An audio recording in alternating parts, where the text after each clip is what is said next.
Anamoolam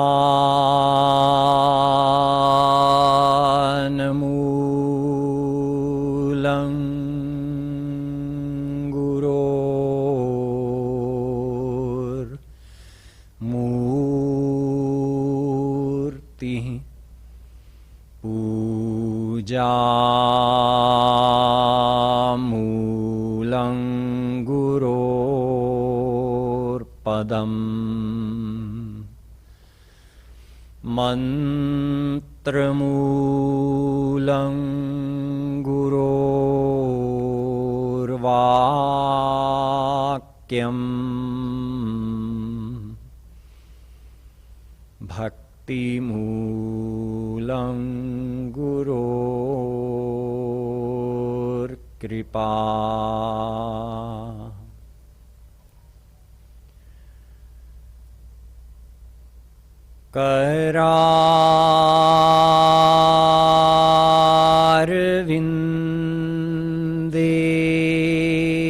Kararvindena Padarvindam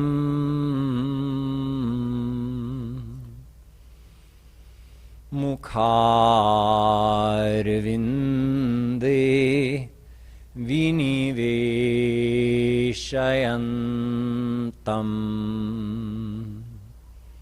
Bhatasya patrasya puteshayanam Balam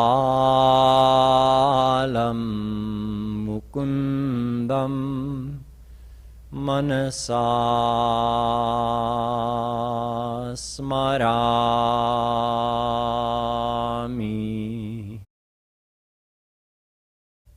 Yo brahmanam vidadhati purvam yo vai vedanscha prahinoti tasmai tagmangha devamatma buddhi prakasham mumukchurvai sharanamaham prapadye.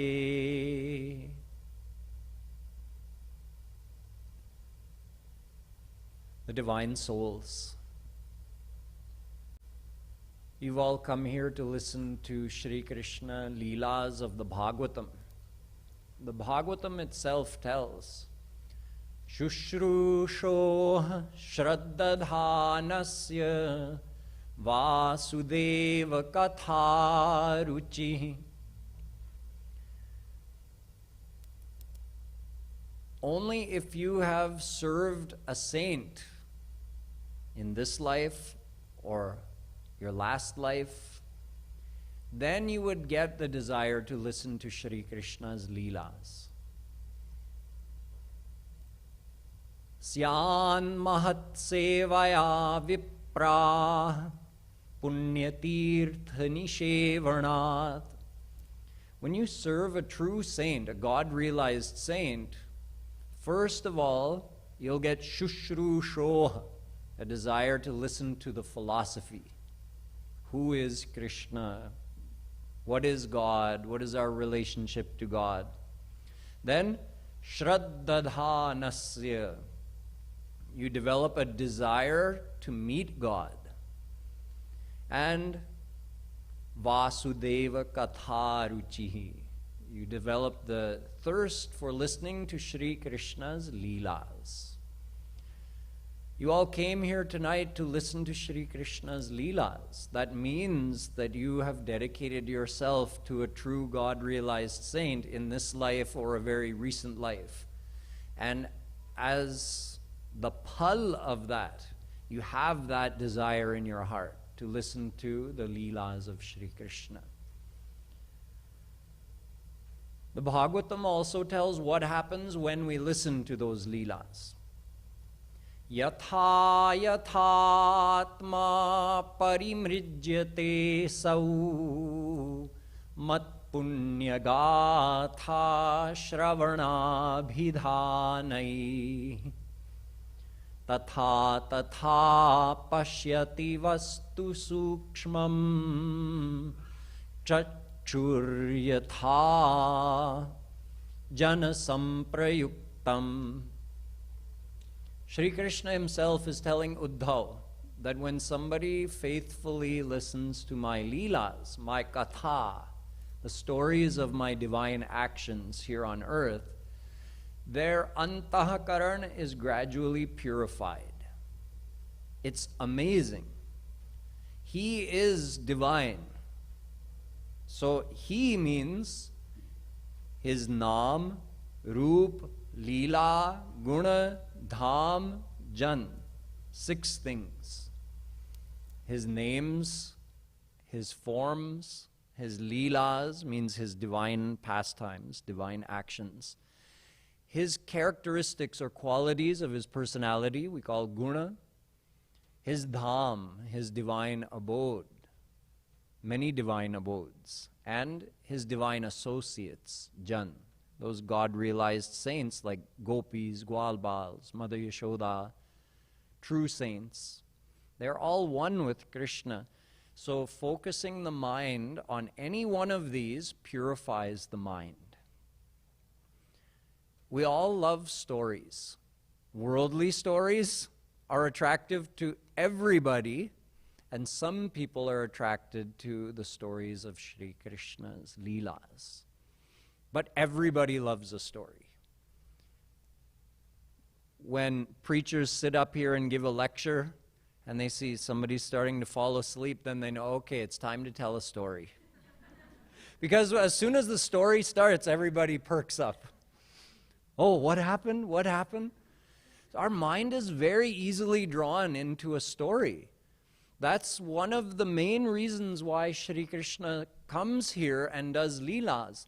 Bhavesmin klishyamananam avidya kama karmabhi shravana smaranarhani karishyan niti kechana.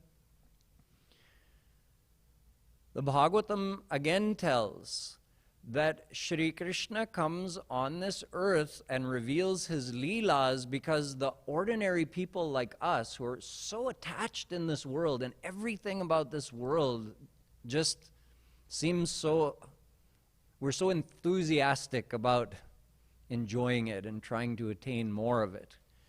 So for such people who are so materialistic, meaning all of us, how can Shri Krishna attract us? He comes and he does those Leelas. Then we say, oh, Krishna did what? Oh, what happened? Then, so when our mind is being drawn like that, it means we're connecting with Krishna and now our mind is getting purified. Gradually, the more we hear his Leelas, Shravana Smaranarhani. You hear it and then you keep doing Smaran. You listen to it once, but then you keep thinking about it afterwards. That's Smaran. That purifies our heart. In here, we have all kinds of sins, negative thoughts, bad sanskars. How to clean that out? Listening to the Leelas of Shri Krishna, chanting his name, chanting his Leelas. This is the most natural and effective way because the mind is so easily drawn to his Leelas, his beautiful form, the description of his personality. All of these things attract us. So if we can just engross our mind in thinking about these things, it's such an easy way to do devotion. What, just listen to a story is doing devotion? Yes, if you listen faithfully, not with an analytical approach, but a faithful, loving approach. Oh, this is my beloved Krishna's Leela. And you just listen. You're doing bhakti. So easy. Yeah, Krishna made it easy for us. In Kali Yuga, he had to make it so easy that no one could complain. No tapasya required. No yajna required. No karmakand required. Just listen to his Leelas, chant them, chant his name. That's it. So this week we'll be listening to some Leelas of Shri Krishna. Even the Bhagvatam, which is 18,000 shloks, divided into 12 major sections, even the Bhagvatam only tells the main Leelas.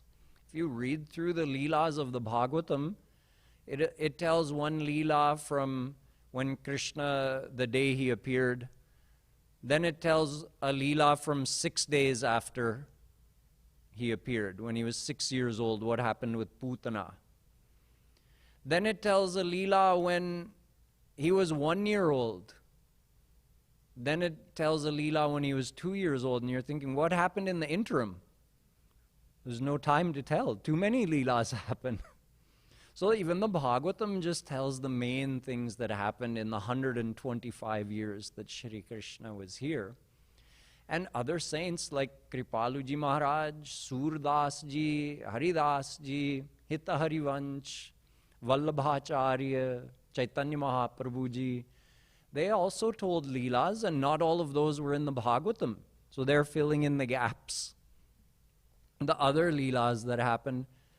And then we also have to consider that Shri Krishna has taken avatar many, many times on our earth planet alone. What to say of the other Brahmans? So when a saint is telling a Leela, how do you know they're telling the Leela of the most recent descension of Shri Krishna? They could be telling the one from 1,000,000 years ago, or 1,000,000,000 years ago, or the previous kalp of Brahma, the previous day of Brahma. Who knows? Because for them, for a saint, what is a day of Brahma? 4.32 billion years for us, right? But for a saint who's eternally in the divine abode, who has seen the creation and dissolution of this universe uncountable times, what's a yug or two? What's a few million years? So they may tell, oh yeah, this Leela happened, and they're referring to not this avatar, not the one before that. They might be telling about 3 avatars before. So what I mean to say is, Krishna's Leelas are infinite. Hari Anant, Hari Katha Ananta. Shri Krishna's Leelas can never be fully described by anybody. But this week, I will just choose a few of some Leelas from the Bhagavatam. I'll not only recount them to you, but I'll make sure that we also have the right perspective, and if there's some philosophy behind it, we'll take some time to understand a bit of that as well. Today I want to start by just giving a little background of what the Bhagavatam is. If we're giving so much importance to the Bhagavatam, we should understand, why is it an authoritative source? There are 3 kinds of scriptures in the world. I'll test you on this at the end. Krit Granth, Smrit Granth, Vinirgat Granth. Granth means a book or a scripture. Krit, Smrit, Vinirgat. Vinirgat is there's only one scripture that comes in this category, Ved. Ved includes Upanishads because they're actually just excerpts of the Ved. And Ved means the 100,000 mantras. This Ved is Vinirgat because it was never made by anybody. It wasn't even created by God. Nihishvasitamasya Vedah Vikshitamasya Panchabhutani Smitametasya Characharam Suptam Chasya Mahapralaya. Ved itself tells that before Bhagwan did Srishti, he produced Ved. He exhaled and Ved was produced. So you may say, but you just said nobody made Ved? No, you see, nobody made Ved. Even Bhagwan didn't make Ved, just like Bhagwan didn't make this universe. How did he not make the universe? Just today I was explaining, we were discussing with the kids, They said, if God made the universe, then what about the Big Bang? I said, okay, the Big Bang is the current theory, how scientists explain the unfoldment of the material energy from a totally subtle state to this manifested gross physical state. So, of course, they're always refining their theories, but for now we'll say Big Bang. Okay. So you have all that energy, all that matter in an extremely dense form, in such a small space that it's infinitesimal. And yet there's infinite energy in that infinitesimal space. So much densely packed energy. This is what the scientists say, right? And then it just, something happened and it went bang. So meaning it expanded very quickly into the form of this universe. So who flipped the switch? Someone may say, oh, there was probably a timer set. So that energy was lying dormant, and when the timer reached its end, then the energy was activated. Okay, who set the timer? Somebody had to activate that energy, right? Scientists know, just like Gita tells, na sato vidyate bhavo, na bhavo vidyate satah. Energy can't be created or destroyed.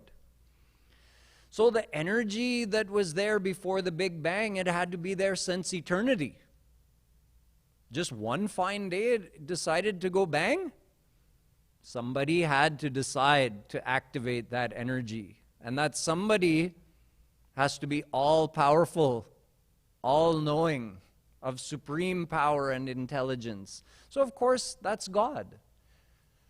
Maya is what we call this material energy. It doesn't have a mind of its own.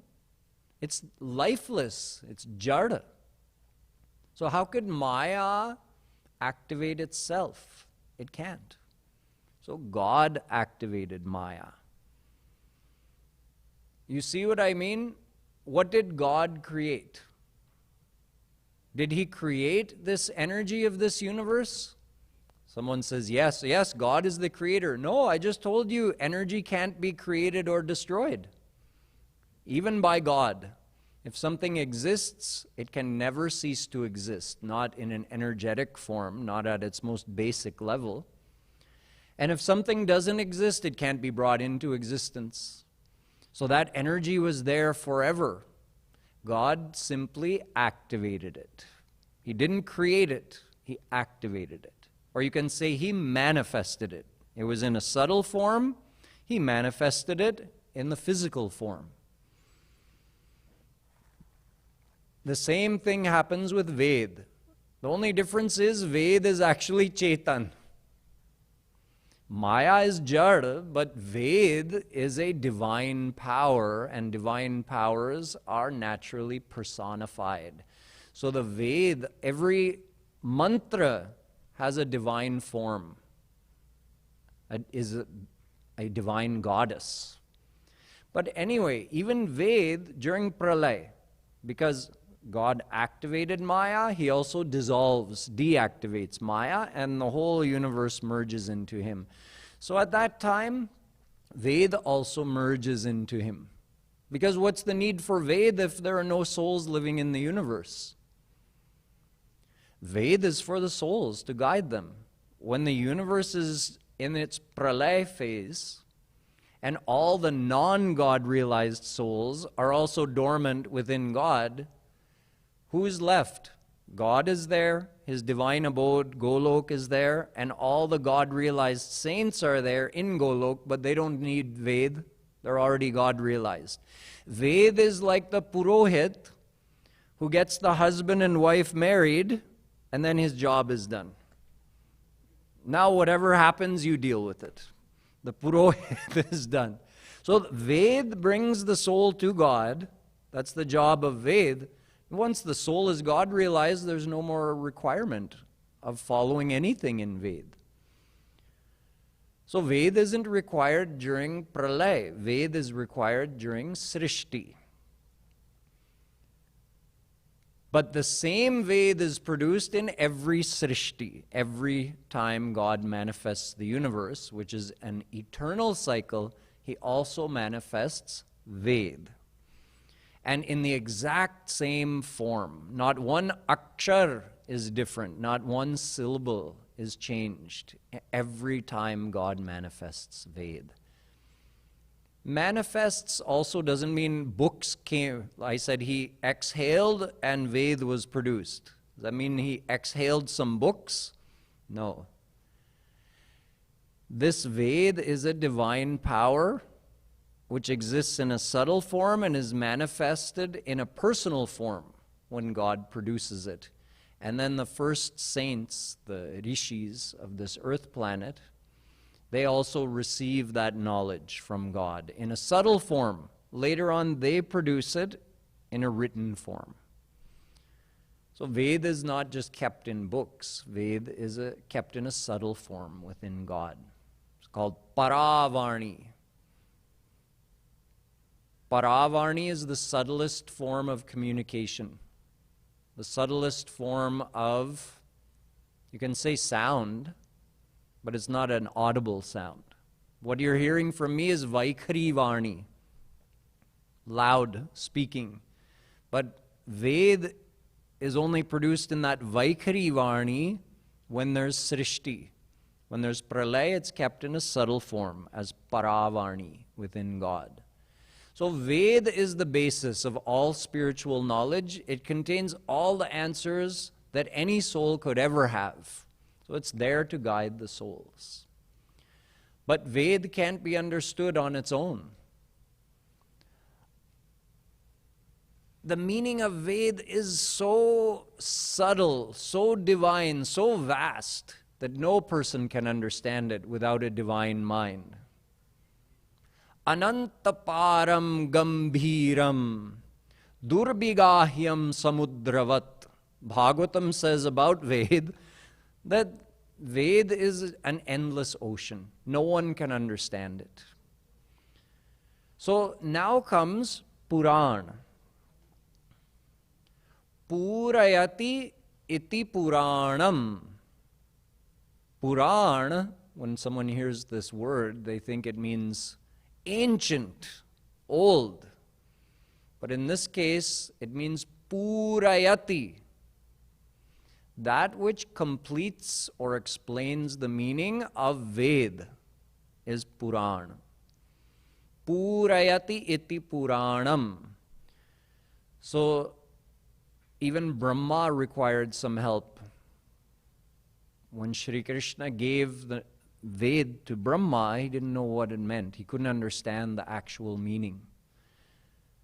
But with the help of Puran and with Shri Krishna's grace, he could. And in fact, Prathamam sarvashastranam Puranam Brahmana smritam. Smritam. Now we come to Smrit Granth. Vinirgat is Ved. No one created it. No one ever changes it. It's always the same. But to understand Ved, you need Smrit Granth. So here, Veda Vyasji is telling us that the Puran were given to Brahma before the knowledge of Ved. Prathamam Puranam. How is it possible? Because Puran is also eternal. There are 18 Puran. One of those is the Bhagvatam, Bhagavat Mahapuran. Originally, there was one Puran that had 1 billion shloks. But in Kali Yuga, Veda Vyas produces a condensed form or shortened version of the Puran. Instead of 1 billion shloks, just 400,000. And that too divided into 18 separate Puran. Out of those 18, the Bhagavatam is supreme. Bhagavat Mahapuran tells that just as among all forms of God, Shri Krishna is supreme. Among all devotees of Shri Krishna, Lord Shankar is supreme. Nimnaganam yatha ganga. Just like all rivers, among all rivers, Ganga Ji is supreme. Similarly, amongst all the Puran, Bhagavatam is supreme. The Bhagavatam gives the real ras of Shri Krishna's Leelas. It describes those Leelas in such a way that it's not just a recounting of the Leela like a news story. It's actually, because it's imbued by Shukdev Ji. When Shukdev Ji told the Bhagavatam to Parikshit, he imbued it with his love of Radha Krishna. Shukdev Ji is a very special personality. He lives in the divine abode of Radha Krishna. And Shuk actually means parrot. In the divine world, there are not just gopis and gwalbals, not just humans, but also the trees are divine, the bumblebees are divine, the monkeys and peacocks are divine, the deer are divine, and the parrots are divine. And there's one very special parrot named Shukdev Ji, or just Radharani's personal Shuk.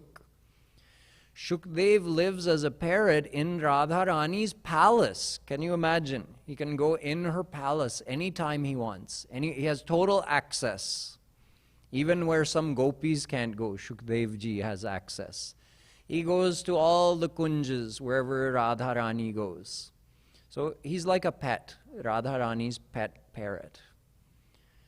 That great divine personality took avatar on the earth, and he listened to the Bhagavatam from his father, Vedavyas, and then he recited that Bhagavatam to King Parikshit. That was the first public recitation of the Bhagavatam. So when Shukdev Ji recited the Bhagavatam, he imbued it with his love for Radha and Krishna. So it's not just a dry recounting of the Leelas, the actual ras of the Leelas is in there. So this is the Bhagavatam. It is one of the Smrit Granth. Smrit means it's divine and it's eternal, but every time it's produced, there could be some few differences here and there. Word order could be different. Sentence structure could be different. Not like Ved, where each and every akshar is the same.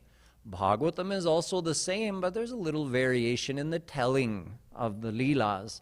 Just like if I go somewhere else and give the same lecture tomorrow, will I use the same exact words? No. So the Bhagavatam or any Puran, any Smrit Granth, Gita is also Smrit Granth, Mahabharat, Ramayana, these are all Smrit Granth. They're eternal also. They've been here forever and they're produced every time there's Srishti. There's some variation in the telling of that scripture. Not in the philosophy or the Leelas themselves, but just the word order, sentence structure, these kinds of things.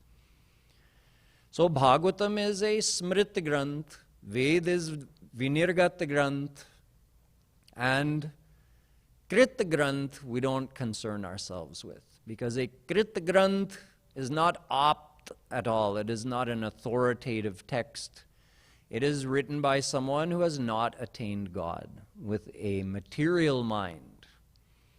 Any book written by someone with a material mind is called a Krit Granth. It is not viewed as an authoritative source for knowledge about God. Only the Vinirgat Granth or Smrit Granth. These are the divine texts that we rely on, and these are the divine texts that saints quote from when they're giving any spiritual lesson, any philosophical lesson to us. So this is a very brief background of what is the Bhagavatam. Now the Bhagavatam, just like many Puran, tells not only the history of Shri Krishna's life when he was here, but in fact the history of the whole universe, and more detail about our Brahmand. Right from the beginning, our Brahmand means our solar system, our earth planet. Right from the beginning, the whole history is told. But again, there's more emphasis on this day of Brahma. So more emphasis on the last 2 billion years. It's about lunchtime in Brahma's day. For him. Our time goes by much faster than his time. See, for us, his day just seems to last forever. For us, his one day is 4,320,000,000 years. One time around the 4 yugs, Satyug, Treta Yug, Dwapar Yug, Kali Yug, that's 4.32 million years. That's a Mahayug. 1,000 of those is one day of Brahma. 4.32 billion. And his night is also 4.32 billion years. So in this current day of Brahma, we're in the 7th Manvantar. Manvantar is like an hour in his day. Instead of 12 hours, he has 14 hours. So this particular Manvantar is the 7th out of 14. So we're about lunchtime in Brahma's day. A Manvantar is 71 times around the 4 yugs. So 4 yugs, then 71 times around the 4 yug, that's 1 Manvantar, and we're in the 7th out of 14 Manvantar. We're about 2 billion years, little less than 2 billion years into this particular day of Brahma. So Brahma is a very important personality in our Brahmand, but not as important as Shri Krishna. Shri Krishna comes only one time in his full form with Radharani. Only one time in a whole day of Brahma. So in 4 billion years, Shri Krishna is only guaranteed to take one avatar. Although he keeps coming in other forms. But with Radharani and doing all Leelas like Maharas, he comes once in a day of Brahma. And can you imagine that only happened 5,000 years ago for us? Out of 4 billion years, Krishna comes once, and he just happened to be here a little more than 5,000 years ago. It's like a second ago in Brahma's day. For him, it's a second. So when Shri Krishna was here, he was still Supreme God. Even Brahma had to learn this lesson. So before we go any further and hear more Leelas about Krishna, let's focus on one Leela that actually involved Brahma. Brahma has great power. Brahma is tasked by Shri Krishna himself to complete the creation of one Brahmand. Sa ek eveshwarah narayano khila brahmandadhipatirek Brahma himself says in Brahma Sanghita that, "Oh Krishna, you are so great. Yasya eka nishwasita kalamathavalambya jivanti loma vilaja jagadandanatha Vishnur mahan sa iha yasya kala vishesho govindamadi purusham tamaham bhajami." The first quote was from Radhika Upanishad. Both are saying that Shri Krishna is Supreme God. His own Ansh, Swansh we call, is Mahavishnu, who is the creator of this unlimited universe. And in this unlimited universe, there are infinite number of stars. And many, many of those stars have earth planets with souls living over there. We call that a Brahmand. A Brahmand includes the Mrityulok, the earth, plus a Swarg, plus a Narak. That makes one Brahmand. There are infinite such Brahmand in this universe. And each and every Brahmand has a Brahma, and a Vishnu, and a Shankar. They're all Ansh of Mahavishnu, who is Ansh of Shri Krishna. Ansh means just a part of his total power, a part of his personality. So Shri Krishna himself has Mahavishnu as his Ansh. And Mahavishnu takes the form of Vishnu in each and every planetary system, each and every Brahmand. And there's also a Brahma, and there's also a Shankar. So, Sankhya chet rajasamasti na vishwanang kadachana Brahma Vishnu Shivadinam tatha sankhya na vidyate. Devi Bhagavat Puran, Vedavyas Ji says, even if you could somehow count every grain of sand on this earth, you could never count the number of planetary systems, Vishwanam Kadachana, the number of Vishva, the number of worlds or planetary systems in this universe. You could never count it, because it's technically possible to count the grains of sand on our earth because it's a finite number, even though it might be incalculable, but it's not infinite.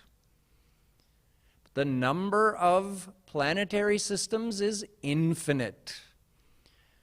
Therefore, Brahma, Vishnu, Shivadinam tatha sankhya na vidyate. Therefore, you could never count the number of Vishnus, Brahmas, and Shivas either, because there's one of each in each Brahmand.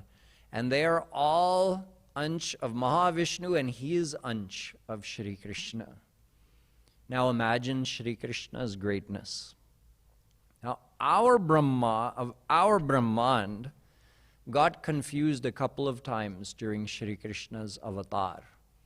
One time, when Shri Krishna was in Dwarika, our Brahma decided, I'm going to go visit him. I am important after all. He had assigned me to finish the creation of this Brahmand, so of course, Brahma is feeling like Krishna is going to receive me with great respect. He'll honor me because I'm so important. So he came from his abode, which is in Swarg. It's called Brahmalok or Satyalok, and he came down on this earth. He came to Dwarika. He came to the gates of the city, and there he announced himself to the guards. Tell Shri Krishna that Brahma has come. So the guards went and told Shri Krishna, and Shri Krishna said, ask him which Brahma. So they went back and they said, please, Shri Krishna has requested you to further identify yourself. Which Brahma are you? So Brahma is thinking, which Brahma? What is he talking about? I'm Brahma, I'm the Brahma. So to teach Brahma or remind him of his place in the universe, Shri Krishna, using his divine power, summoned all the other Brahmas from all the other Brahmans in this infinite universe, and they started streaming in to Dwarika, long lines of them coming from everywhere, and our Brahma was watching. That Brahma is bigger than me. I only have 4 faces. He has 8 faces. He's twice as big as me. Then he saw one with 16 faces, 32 faces. Maharaji says there are Brahmas with millions of faces, because according to the size of the Brahmand, the Brahma who's tasked to oversee that Brahmand has more faces and more bigger size and more power. Our Brahmand is the smallest size of Brahmand. The smallest. Doesn't get any smaller than this. So our Brahma is also the smallest. So he's standing here watching. Oh, I'm not the only Brahma. I forgot. I was thinking I was so important. So anyway, this is our Brahma. He's divine, but sometimes in Krishna's Leelas, he gets a little confused. So when Shri Krishna was in Golok, or Gokul, I should say, he started grazing the cows. when he was still a very young boy. He was only 5 years old when Gargacharya, the family guru, told Nanda Baba that even though he's so young, it's the right time for him to start grazing. So he was 5 years old. He couldn't really do much, but they said, okay, if Guruji says it's time, it's time. From the time he was 5, he started going out with all the other boys in the neighborhood. And all the boys would bring they were too small to have the full-grown cows, but they had the calves, the younger calves, so they could manage those little ones, and they would take them out. All the boys would bring their families' calves, and they would go out, spend the whole day managing them, letting them graze find some nice green grass, and then come back at the end of the day. And each boy would not only bring his calves from his house, but his mother would pack him a lunch also. So somebody would pack samosa, somebody would pack paratha, somebody would pack dahi vada, somebody would pack rasgulla. So all the boys would come with their little jholi tied up, and they'd go out and graze the calves, and then at some point in the day when they got hungry, they would all sit together. This happened every day. It was a big event. Just all the boys would crowd around with Shri Krishna in the middle, and everybody would open their jholi and see, okay, what did my mom give me today?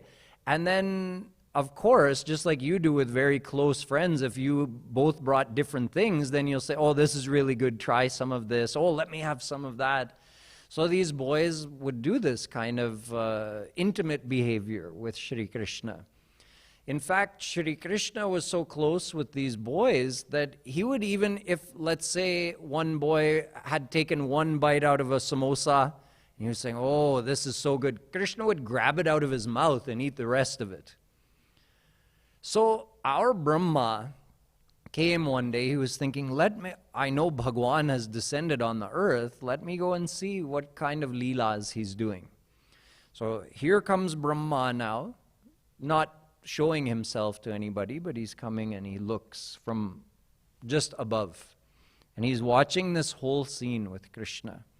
And he immediately got confused. He immediately started thinking, okay, I thought he was Bhagwan, but he's eating the jutan of these simple village boys? Would Bhagwan do such a thing? I don't know, maybe he's not God after all. Remember I told you in the beginning, how do you purify your heart? Listening to the Leelas? Don't bring your analytical mind. Bring your loving mind. If Brahma had admired, oh, look how loving Krishna is with his friends, even though he's supreme God. He's ignoring his divine status and just loving these boys as his very own brothers. No, Brahma didn't think like this. He thought, God would do such a thing? I don't think so. Maybe he's not God. He decided to test Krishna. So while they were all eating lunch, the calves had wandered off a little further. So Brahma thought it's a good chance to play a trick and test Krishna. So he actually just, using his divine power, he grabbed all those calves and made them just go into a trance, so they were not moving, and he put them in a cave. He hid them in a cave. So all of a sudden one of the boys noticed, hey, where are our calves? I don't see them anywhere. They said, oh yeah, I'll go look. I'll go. Krishna said, no, I'll go. You guys enjoy your food. I'll go find them. So he went, he looked everywhere, he couldn't find them. While Krishna was out looking for those calves, Brahma did his next trick. He put all the Gwalwals into a trance, and he put them in the same cave and left them over there. So when Krishna came back from not being able to find the calves, he also couldn't find the Gwalwals. Now he was all alone, and Brahma is thinking, now we'll see, right? He doesn't look like God to me. He couldn't find the calves, can't find his friends. So, you've probably heard it explained that Shri Krishna behaves in this loving and informal way with his devotees, with those saints who love him in that way. Their love makes him forget his godliness, his divine status and dignity. Where there's dignity, there can be no intimacy. Oh, I'm very dignified.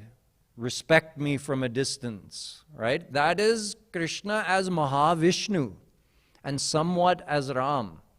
But as Krishna, all that divine status, dignity, power, it's all overcome, overwhelmed by his lovingness, which is actually brought out of him by the lovingness of his devotees.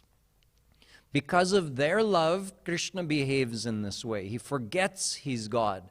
But God forgetting he's God is not like us. Let's say we lost something, we forgot something. We used to have the knowledge of how to do something and then we forgot it.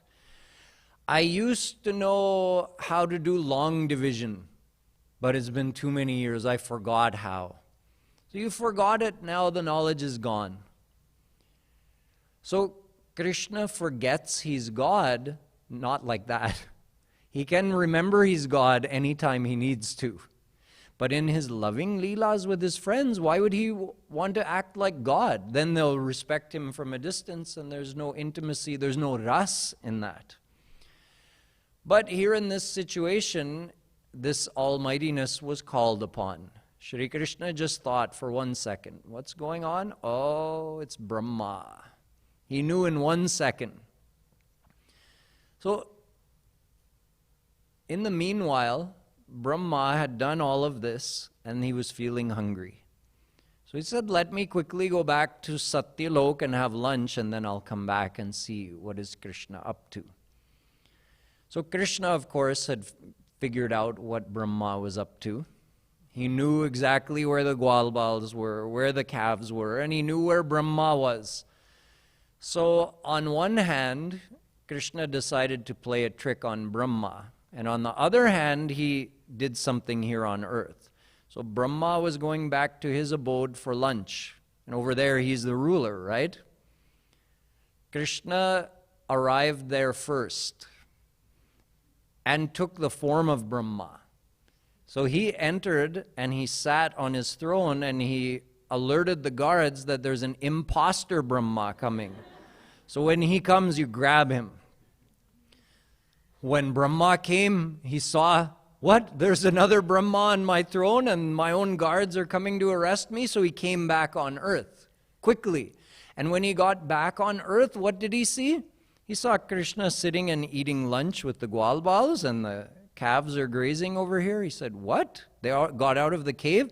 He went over and checked in the cave and he saw, no, they're still in a trance over here. All the Gwalbals, all the calves are there. He went back and he checked again. No, they're here. He got so confused, he got so disoriented and overwhelmed, he started to feel dizzy. What happened was Krishna himself had taken the form of each and every Gwalbal and each and every calf. Not just like some Gwalbal or some calf, no, exactly. Each Gwalbal, what they were wearing, how their hair was, what their mannerisms were, how they talked, how they laughed, and each and every calf. So that's why when Brahma came back, he saw, oh, it looks like everybody got out. Do you know that Krishna stayed like this for a whole year? Because, I told you Brahma went to his abode and came back, right?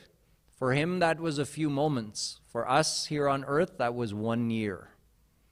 So for 1 year, all the Gwalbals and calves had stayed in that cave. And for 1 year, Krishna lived in the house of each of those Gwalbals. And for that whole year, their parents couldn't understand, why is my son so much more beautiful than yesterday? I'm so attracted. Oh, I feel so much love for him. How is it possible? They didn't understand. And one day, the Gwals, the older Gwals, the fathers of the Gwalbals, they were out grazing the cows on Govardhan Hill, because they would graze the big cows and the Gwalbals and Krishna would graze the calves.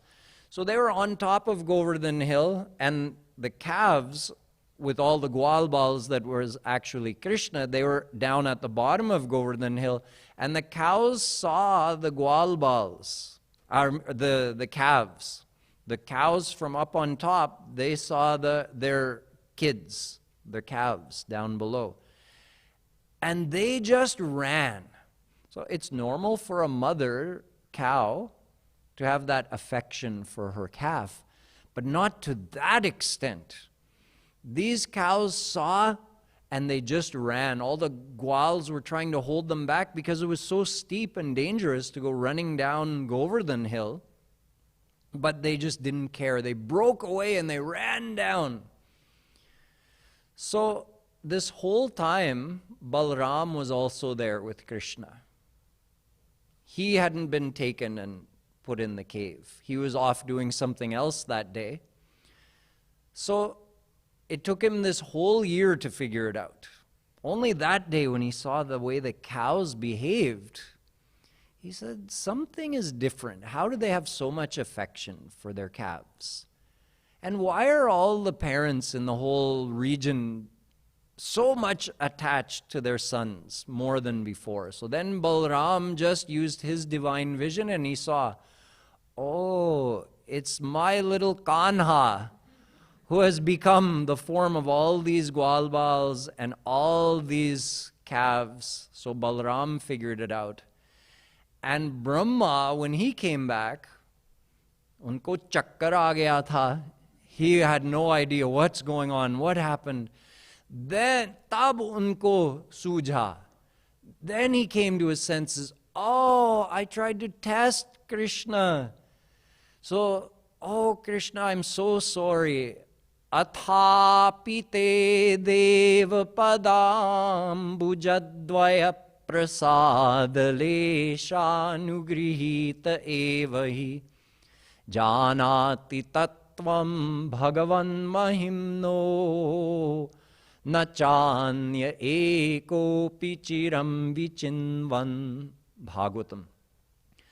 Oh Krishna, someone can only know you with your grace, with your prasad you can be known, not otherwise. So I surrender to you. Then Krishna graced Brahma and he saw just what Balram saw. Oh, these are all little Krishnas running around. All the calves, all the Gwalbals. Then Brahma praised Krishna and all the Brajvasis a lot. So from this Leela, we understand the importance of not applying our intellect in Shri Krishna's Leelas. No matter what is happening, we should remember Krishna has that godliness there when he needs it. He's still God. No matter how he's behaving, how childishly, how ignorantly he may be behaving, he's still God. So we should never question in his actions, but only drink the ras of those Leelas. But also keep in mind, he's not acting. This is a contradiction that I'll explain tomorrow. He's still God, and he can remember he's God anytime he needs to, and yet when he's behaving in such a fun-loving, intimate, you could almost say ignorant way with those little boys. When he's behaving like that, he must be acting, right? Because he's God. To behave like that, okay, it's no problem for him. Just like an actor playing a part in a movie. No, he's not pretending. He's not acting. So how are these two situations both true at the same time? I'll explain tomorrow. And I'll also explain more Krishna Leelas. Less background, more Leelas tomorrow. But we had to set the foundation for proper understanding. Bolo Vrindavan Bihari Lal Ki. Okay, what are the three kinds of granth? Oh, okay. I heard smrit and krit and vinirgat. Good. Okay, so what is vinirgat?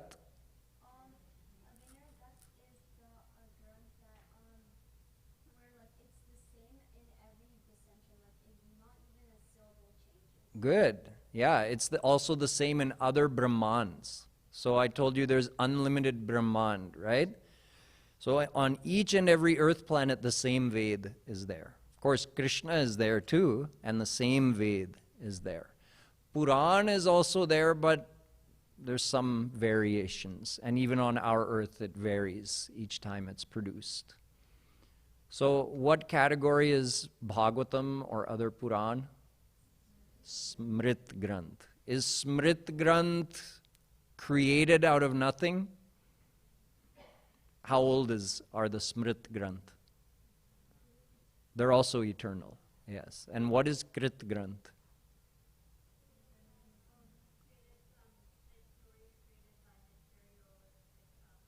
Yeah, stories or philosophy, explanations. Any book written by someone with a material mind is a Krit Granth.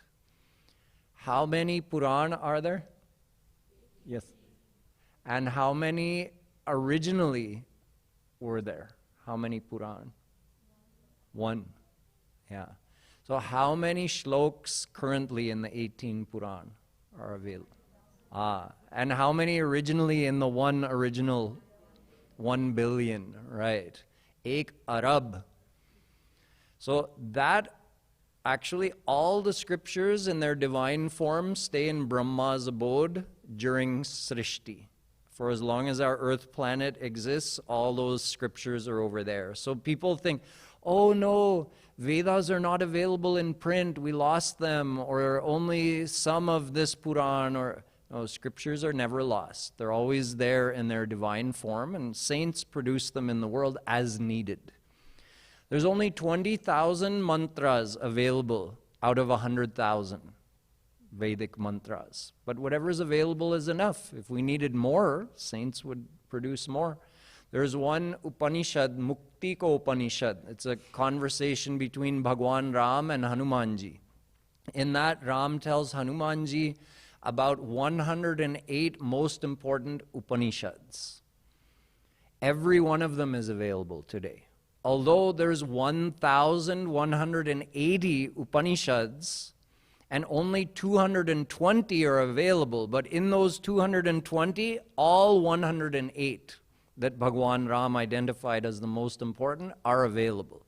So you see, the saints make sure whatever we need, enough to know about God and follow the path, is available. Okay, it's 8:30.